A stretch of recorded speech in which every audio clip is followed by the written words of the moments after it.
on airplane mode, I don't need no drama. Hello, y'all. Hi. Listen, I might be bringing back my single girl Sunday meals. I might. Wow, the new crib, I wanted to christen it with a cake, so let's get one in the oven. And this don't take long at all. What prompted this was a pantry clean out and how I don't have a pantry, so I gotta utilize those really high cabinets. And I ain't had a first official grocery store trip yet.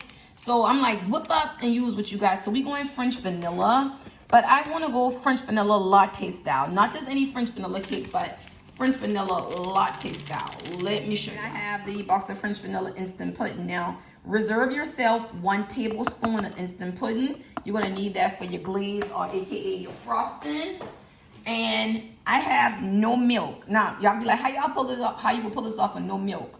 I'm gonna add an extra egg for that dairy factor, and I'm gonna use some French vanilla coffee creamer that I have in the fridge. So let me get this whisk. I'm using a regular whisk. I'll just do this with a slotted spoon. And you're not really aerating it because it's already pre-made cake mix. If this was self-rising flour, AP flour, cake flour, I'd probably still sift it again. But regular, moist cake, bundt cake, you ain't gotta do all that. I just wanna make sure the pudding is well incorporated. While I'm out here, y'all, that toasted vanilla pistachio candle in my room is doing the doggone thing. I had a cup of French vanilla coffee creamer. Let me show y'all the creamer. And 4 tablespoons of that. Okay? So I took a cup of the coffee made French vanilla coffee creamer, put it in the saucepan on the pot, just so it can get steamy. You don't want it to boil.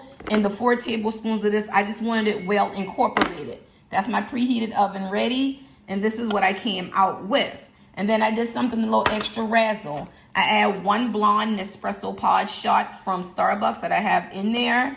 And I had some espresso powder on hand, so I put 1 tablespoon of espresso powder. If you don't have the espresso powder and you don't have this, that's okay. You can make you like a regular 4-ounce shot of coffee and use it, or you can leave it out and just go scrape vanilla cake with the French vanilla box mix, the instant pudding, and vanilla extract. But remember, I'm making French vanilla latte like a cafe au lait flavor. I have my pan behind me already with my cake goop in it, just ready, set, go. And remember, I crack my eggs one at a time. So I'm gonna just put it in there, mix, get it incorporated.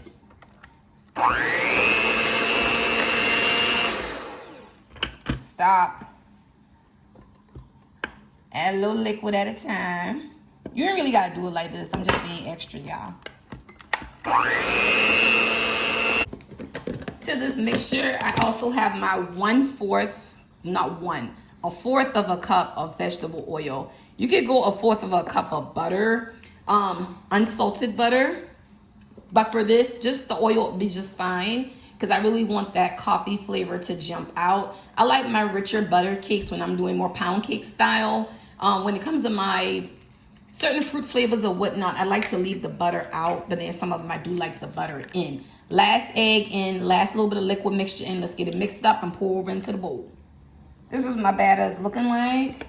And I'm going to drop in just a few drops of vanilla extract because that's always vanilla bean paste or vanilla extract always does it for me. I've never been an imitation vanilla girly. Some people say they do it for certain flavors because the imitation vanilla is clear. And this will make your pure white cakes a little brown. So I guess I can see it in that realm, but I just hardly don't use it. What you do is make sure you're getting down in the bottom of that bowl. Make sure you're whisking. Make sure you're touching the bottom. A lot of stand mixers got paddles built in. I ain't want to whip that out.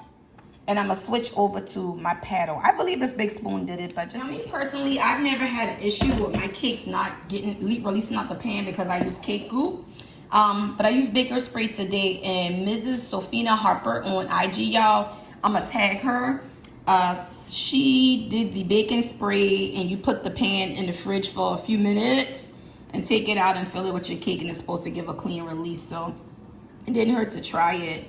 But I still say cake goop is undefeated.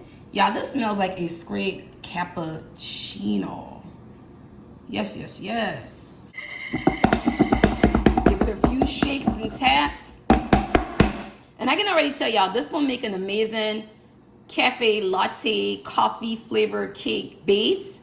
I can even see somebody making a nice homemade salted caramel and drizzling across the top once it's done and cool. Get them coffee flavors going, or white chocolate mocha. I can see all of that. Let's get this in the oven. Now here's the tea. I saved a little bit of the liquid. I got a little bit of that pudding in there. I would prefer more of a cream cheese frosting for this, but guess who don't have no cream cheese? Me. I got powdered sugar, but I also have some vanilla icing. So I'm gonna put some vanilla icing in here, and then we're gonna whip it. Also too, with the new oven, you gotta watch it. I've never baked in this oven before, so I'm gonna keep a watchful eye on it. Semi-pro trick, when you take your icing out the container, go ahead and whip it just a little bit. Last French vanilla coffee creamer times the powder vanilla latte, it still get thick, so whipping it with this frosting to tone down the sweetness, that's the perfect bee's knees. And again, I want it to hug the cake like a thick frosting drip and not a glaze. Nice and fluffy, and that vanilla flavoring, you know, it took down the sweetness of that thick vanilla icing. But y'all get the point. And it's nice and pliable too. I can pour it on top of the cake because I want to hug it more versus like an icing versus like a glaze.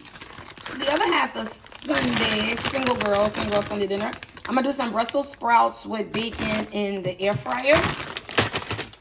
I got some broccoli, au gratin, and rice. Again, I did a bake pantry purge, clean out, and donated a lot to the fire department so they can take to Western North Carolina. And like I said, just not having no pantry space and this, that, and the third. And I got me a big old ribeye here that I'm going to season up and wash my hands. Now, good cuts of meat don't need a whole lot going on. And I'm going to reverse sear this. So tomorrow, I'm going to put this in the oven. This is some buttery garlic by Kinder's, Buttery Steakhouse. I'm going to reverse sear it. What I mean by that is 325 for about 20 minutes in the oven. And then finish it 5 minutes per side on my grill pan. So the Chicago steak is kind of similar to the blend by Kinder's, which is salt, pepper, garlic. This just has a little more peppercorn, a little more spice.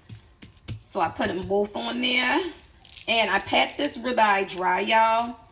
And rub it down with some avocado oil. And then what I'm going to do is just saran wrap it and stick it back in the fridge until tomorrow, aka Sunday.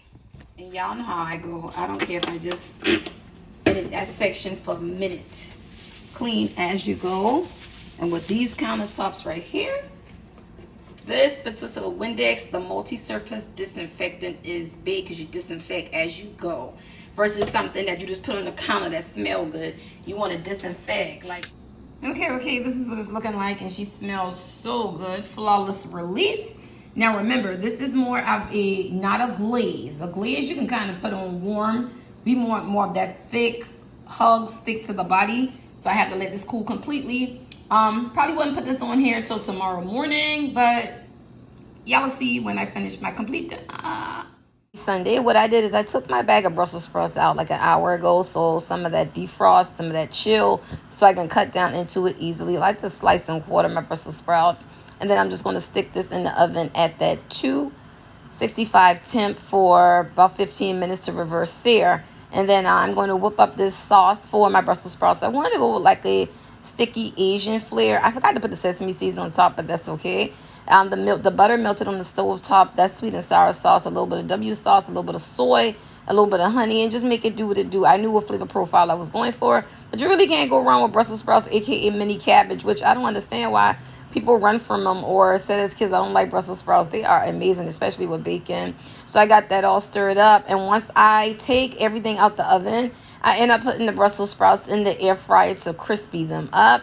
And the sauce stand up on them well because it wasn't an over soggy sauce. It was a thick sauce. And this is what the cake looked like. I got a neighbor to the right of me, an older couple I just met. And the man across from me with 2 dogs. So I sliced it up and gave it to them first thing Sunday morning. And they were thoroughly impressed because of how I know, because they knocked on my door and told me already. Now, my Brussels sprouts, again, crispy, juicy, so good. My steak, football on. And I'm going to see y'all next Sunday.